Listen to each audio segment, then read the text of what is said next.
Final Fantasy VII Remake is not about destiny.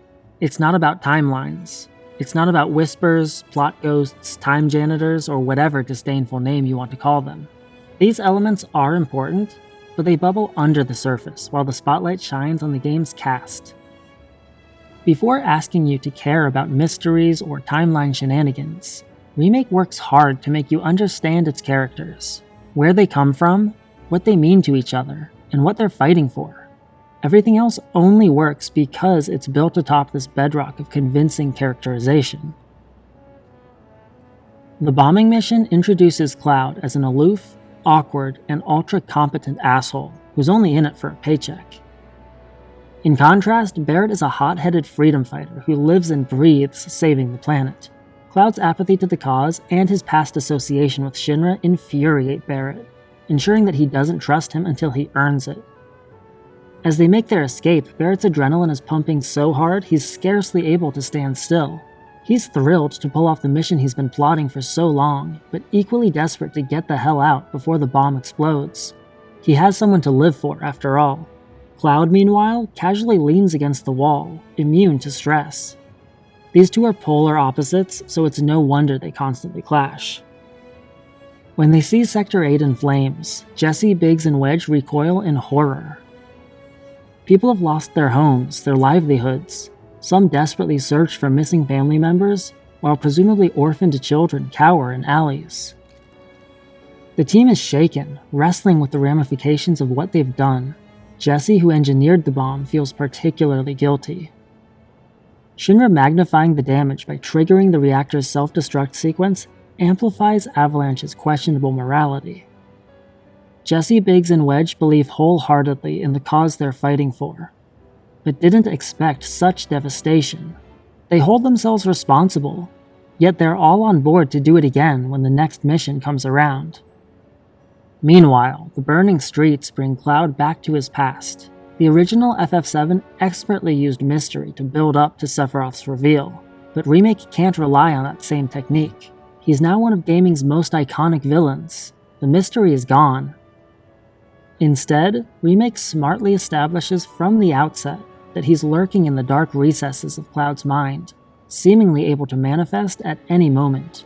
The unflappable mercenary we saw during the bombing mission gives way to a guy beset by fear and hatred of the man he once aspired to emulate. Bringing Sephiroth and Cloud's trauma forward in the story contextualizes his behavior. Knowing what Cloud is silently struggling with helps us understand why he pushes away those who seek to get close to him. Returning to the Sector 7 slums is a welcome respite from the intense opening chapters. Herding cats and killing rats makes for a ho-hum gameplay experience, but it's not what you're doing that matters, it's who you're doing it with. Cloud and Tifa are childhood friends reconnecting after years apart. His tough guy persona doesn't completely melt away, but Cloud does show Tifa a softer side. He gives her a flower, answers honestly when she asks about the mission, and takes her advice to do jobs around town to build up his rep. We can tell he values Tifa's thoughts because he repeats her lessons back to her, proof he's actually listening. And although we don't see the iconic promise scene until later, the subtext is here. Tifa's in a bind. She believes in Avalanche's cause, but not their methods. She's grateful to have Cloud back at this turbulent point in her life. And when he's in the middle of another job, she remains top of mind. Cloud cares. He cares about the rest of Avalanche, too. From meeting Wedge's cats to witnessing Biggs worry himself into a tizzy, and especially learning that Jessie gave up her dream of becoming an actress to fight Shinra, they demonstrate trust and a desire for a closer bond by inviting him into their space. Jesse, Biggs, and Wedge value Cloud as someone who can help their fight, but more than that, they see him as a friend, and he's beginning to reciprocate. It's a small thing, but he allows himself a smirk as Jesse and Biggs assess Wedge's ass. They've been so warm and welcoming to him that he can't help but lower his guard, even if he puts it right back up when Jesse calls him out. He even shows kindness to Wedge, encouraging him to be proud for taking a hit for the team. Try as he might, he can't hide it anymore. Cloud likes these people. When the Whispers rear their heads again, the spotlight remains on our characters. Cloud earns Barrett's trust by showing that he can be relied on when push comes to shove. Despite being relieved of his duties with Avalanche, Cloud is at Tifa's side when the slums come under attack. When Jessie goes down injured, he's the one who gently tends to her. Barrett respects those who take care of his people. Seeing Cloud do just that helps the big guy see past his facade. Their interactions are less confrontational during the subsequent dungeons. By the end of the second bombing mission, they've reached full-blown camaraderie. Barrett is counting on Cloud, and even admits he was wrong about him. Reunited at last, Cloud and Aerith enjoy their first date in the Sector 5 slums and Wall Market. They stroll through her flower garden, stop for a heart-to-heart at the playground, even get dressed up and hit the town. Aerith knows exactly how to break down Cloud's walls, disarming him with her magnetic charm. In response, he fights off his instincts and makes an effort to talk to her. Aerith has an ulterior motive. She's hoping to learn something, anything, about Zack, but she's genuinely interested in Cloud too. She intentionally takes him the long way round to Sector 7. When it's time to part ways, Cloud offers to walk her back home.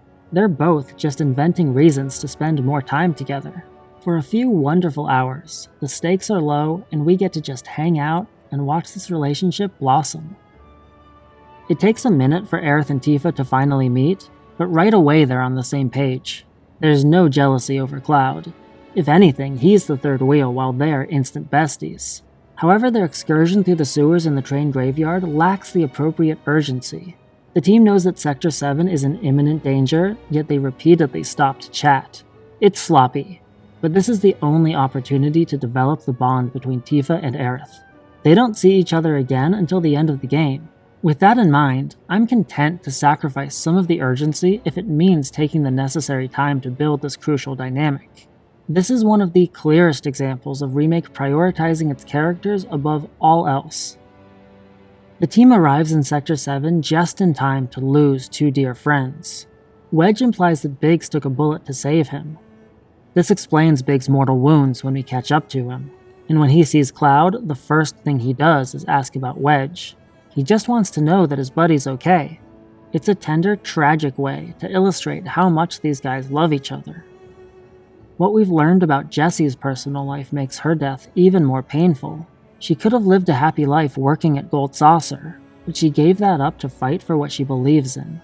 Jessie has blood on her conscience, but she dies trying to cover up her inner turmoil with a playful personality. As she takes her last breaths, she's still acting out this romantic charade with Cloud. While there is mutual affection between the two, it's not love. Pretending is the best Jessie can do, but it seems to afford her some comfort in her final moments.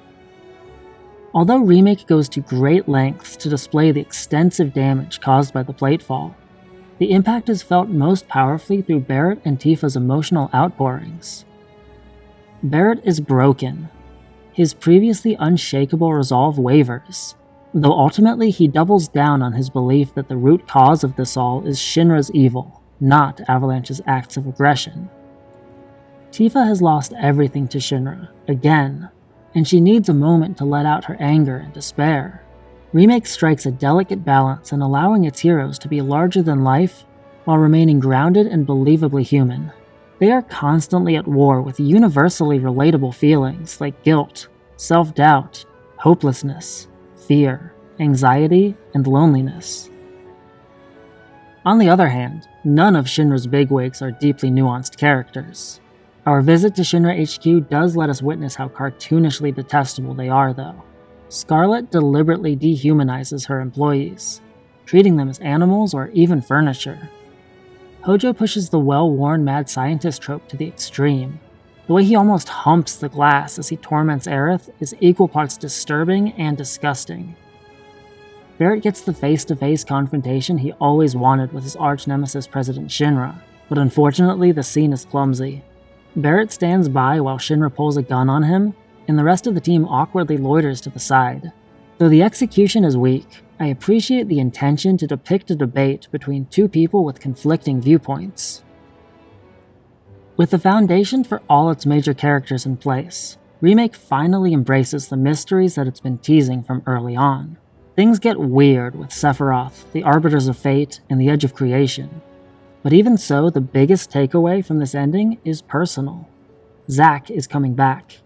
It's fair to be concerned about the direction of this story given the introduction of alternate timelines and the physical manifestation of destiny, but the remake project stands to gain so much from better incorporating Zack into its narrative. What will his presence mean for Cloud and Aerith, whose lives he's already touched?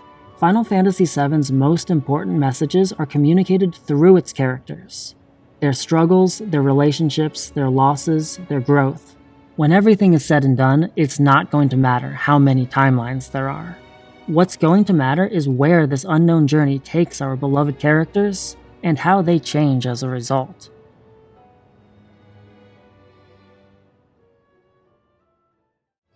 Really sorry about your ass.